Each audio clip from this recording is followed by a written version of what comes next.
What if I were to tell you that the difference between success and failure is your own self-image, which you have crafted for yourself? So in this particular video, let me take you through the value of crafting that perfect self-image for the mirror of reality. So let's dive into it. Now, what we are experiencing in our holographic 3D reality is nothing more than an amalgamation of the thoughts which we have crafted.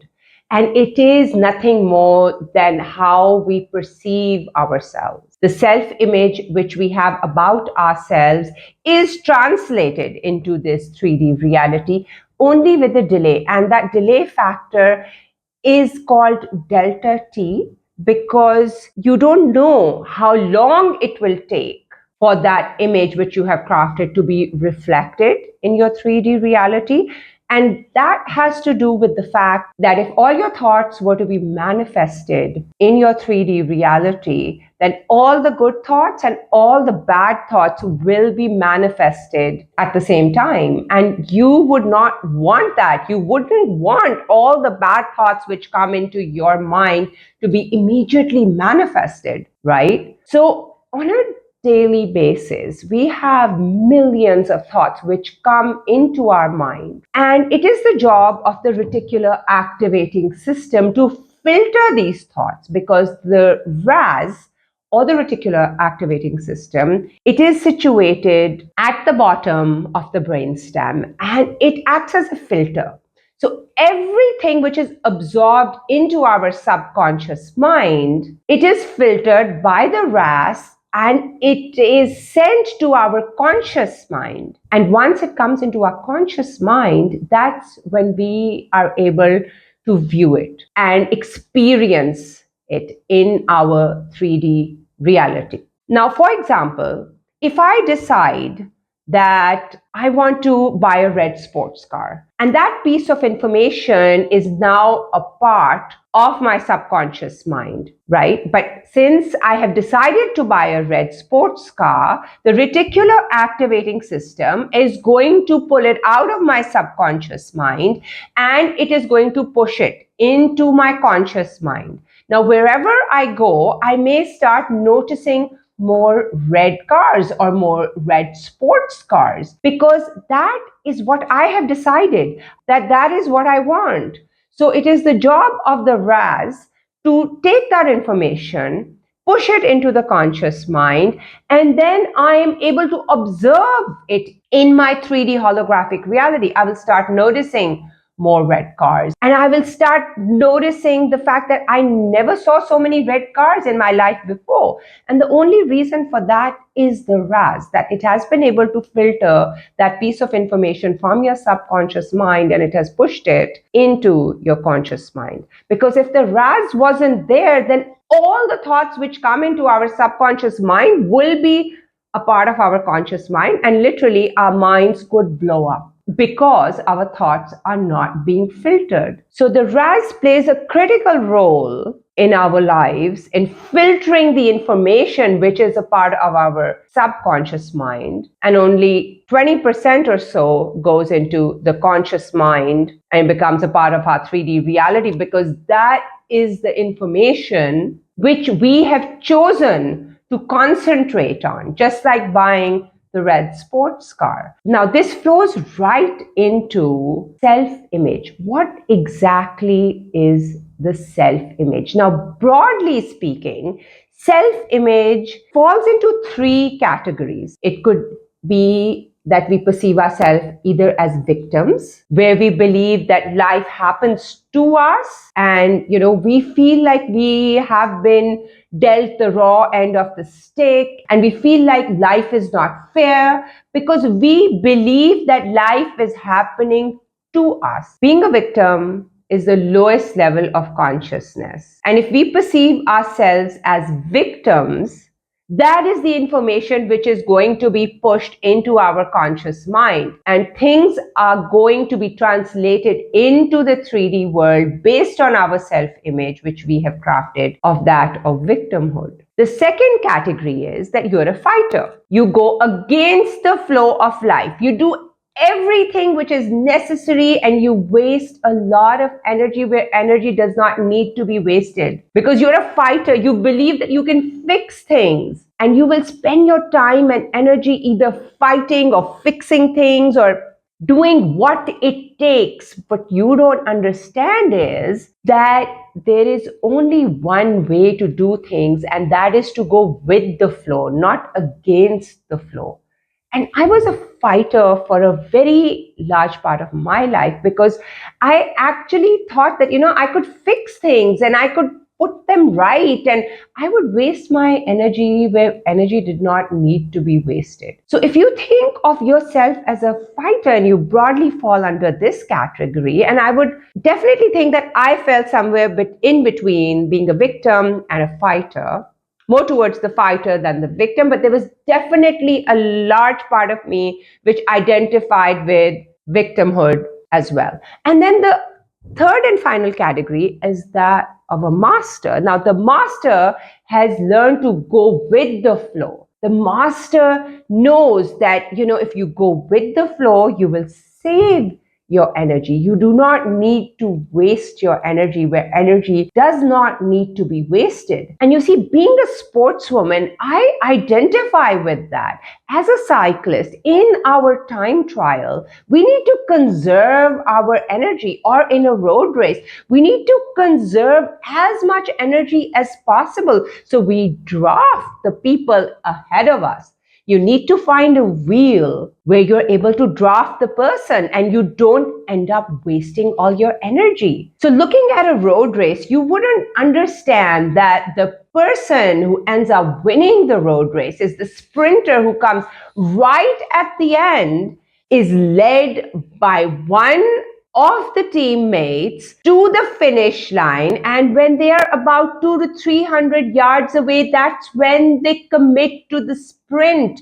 But they have saved their energy throughout the race by being behind somebody else's wheel, and they are conserving that energy for that very last sprint. And once you learn this trick of the trade, that you need to conserve your energy, that's when you understand what it is to be the master of your own reality. When you do not waste your energy and you only go with the flow, you make that final sprint only when it's necessary, when there is no time left, when everybody else has given up and it's the last part of the race.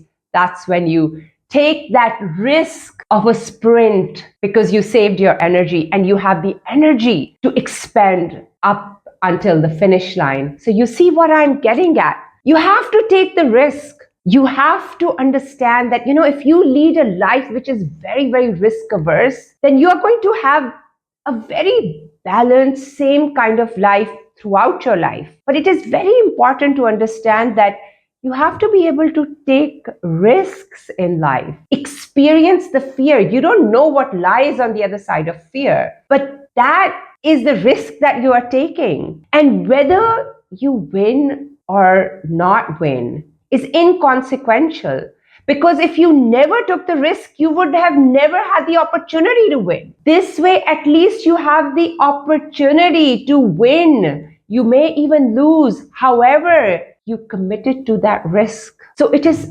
essential that you are able to craft your self-image with a lot of care. You need to understand that the image that you have about yourself, which is your self-image, and it is the part of your identity which you identify with. There are many identities, like Asma the polo player, Asma the cyclist, Asma the mother, Asma the homemaker, Asma the entrepreneur. There are many, many identities. But the identity which we identify with, what is it that you identify with the most? That is your self-image. that is your image that you need to portray to the mirror of reality. And the mirror of reality is very similar to the mirror. When we look in the mirror, you are presenting an image to the mirror, and the mirror is reflecting the image which is being presented to it. So similarly, what we are presenting to the mirror of reality, which is our 3D surrounding, is how we are feeling internally. It is our internal state. And our internal state is what determines the kind of 3D reality which we are experiencing. That's all there is to it. So the self-image which we have about ourselves, it determines how we are feeling about ourselves internally, and that is going to be reflected in our 3D reality. And once I understood this, I learned how to accept myself as a homemaker, as a mother, as a housewife. And once you learn to accept yourself wholeheartedly, just the way you are, that is when things start changing for you. And I will tell you why things start changing for you. It's because when we accept ourselves, we accept the fact that we are a certain way at a particular point in time. And only at that point, we are able to figure out what we would like to be in the future. Because when you take a step back and say, okay, I am Asma and I'm a full-time housewife and a homemaker, and I accept that wholeheartedly, and it is a privilege to be a mother to 3 beautiful, healthy children and a very supportive husband. And when you accept yourself and your role, that is when you are able to figure out the next step, which is, what is it that you really want to do in your life? Now, for me, for the longest time, I equated self-worth and confidence with being financially independent, because that's all I knew. I had been financially independent since the time I graduated college until I got married. So I equated self-worth and confidence with financial independence. However, when I took a step back to figure out what is it that I really want, the answer which came to me was that I wanted to be extraordinary. I knew that I did it in the past and I can do it now. That I really had this innate desire to be extraordinary. And why did I want to be extraordinary? When I delved deeper into this, I figured that it had to do with self-worth and confidence. I just wanted to feel alive once again. I wanted to feel like whatever I say mattered to other people. And I wanted to feel that, I matter to myself as well. My opinion matters to my children, to my family, to my husband, to my friends. And I matter.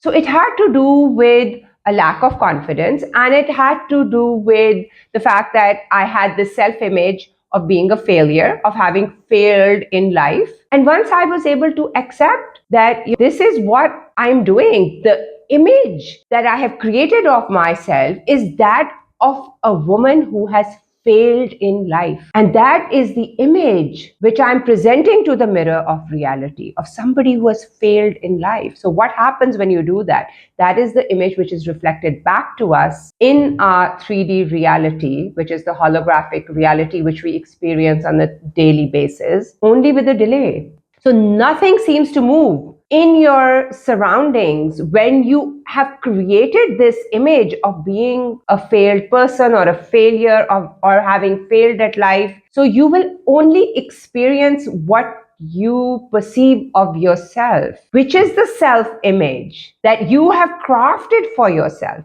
That is when you have the time to reflect on what is it that you truly desire. And why do you want it? These are the two most important questions that you need to be asking yourselves. What is it that you want, and why do you want it? And once you're able to figure out your what and your why, that is when opportunities are going to be presented to you. And that is when you are going to shift timelines and you are no more on the same timeline that you were on, because the second you accept yourself wholeheartedly, you have disengaged from your existing timeline. There is no way to change your timeline.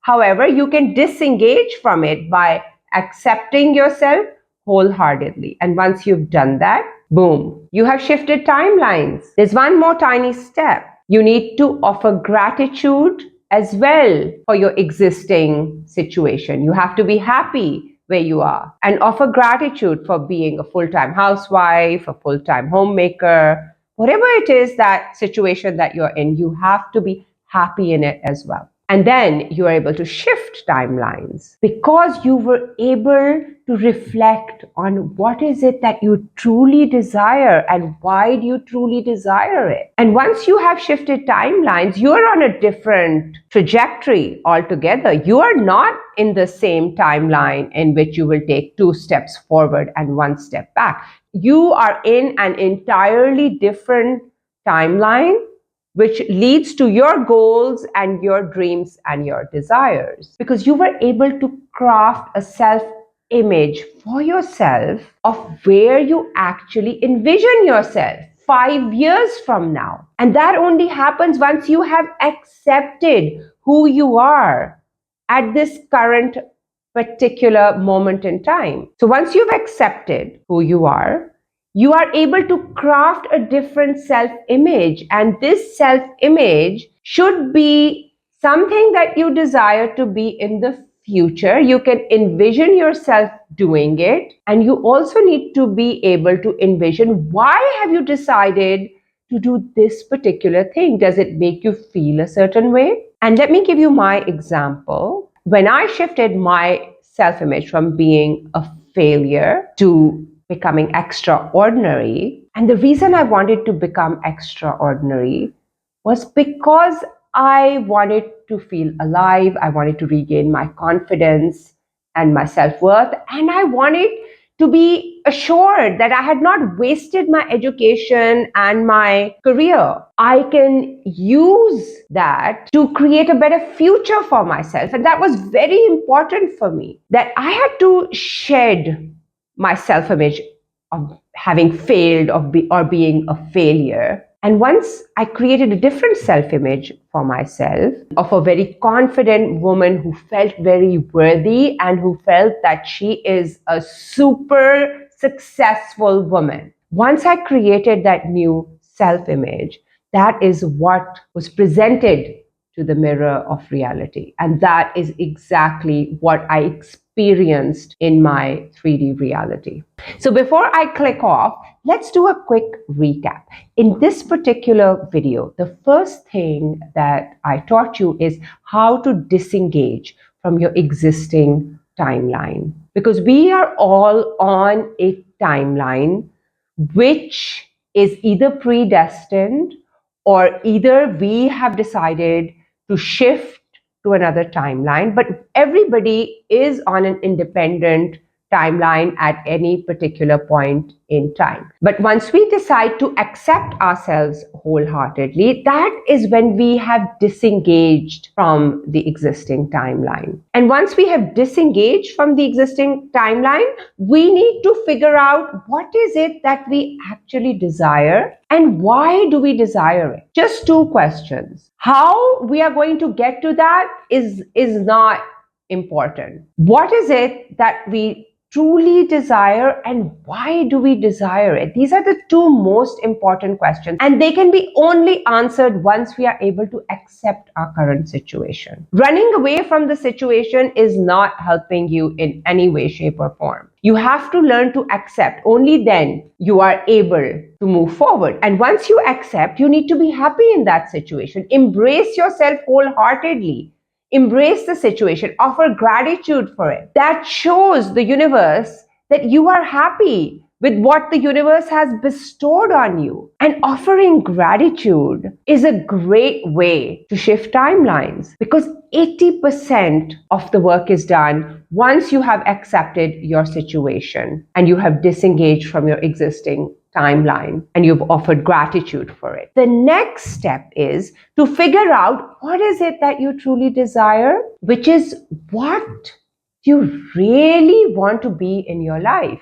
This is the really deep question, right? Of what is it that you want? Is it good relationships? Is it health? Is it wealth? Is it financial freedom? Is it fame? This is the deeper and big picture question that you need to ask yourself, and you really need to delve into it, and you need to also ask, why do you really want that? And when you are figuring out your what and your why, that is when you are crafting that new self-image for yourself. Actually, when you figure out your what and your why, you've figured out the who you're going to become as a byproduct of the what and the why. That is the beauty of it. For example, when I committed to being extraordinary because I wanted to regain my confidence and my self-worth, I became a cyclist, a competitive cyclist. That is who I became. That is not what I wanted to become. However, the opportunities of cycling came my way, and I was in a receptive mode, and I was able to recognize them, and I became a cyclist. So the image I crafted of myself was that of a super successful woman who felt worthy and felt like, she has succeeded in life. And I became a national champion cyclist. That's what I became. It's a byproduct of gaining clarity on your what and your why. So that's all for today. Thank you so much for watching. And I would really appreciate if you could please give me a like and subscribe to my channel. And if you would like to work with me, I have also attached that information for you below.